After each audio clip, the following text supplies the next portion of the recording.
ગાંધીનગર સચિવાલય અને અન્ય સરકારી કચેરીઓમાં આજથી બાયોમેટ્રિક હાજરી સિસ્ટમનો અમલ શરૂ કરવામાં આવ્યો છે, પરંતુ કર્મચારીઓને આ નવી વ્યવસ્થાનો વિરોધ કરીને પરંપરાગત મસ્ટર પદ્ધતિથી જ હાજરી નોંધાવી છે.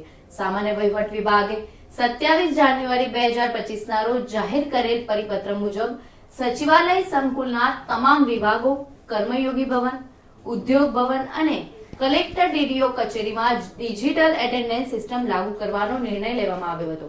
જો કે આ નિર્ણય એકતરફી રીતે લેવામાં આવ્યો હોવાનું કર્મચારી મંડળોનું કહેવું છે.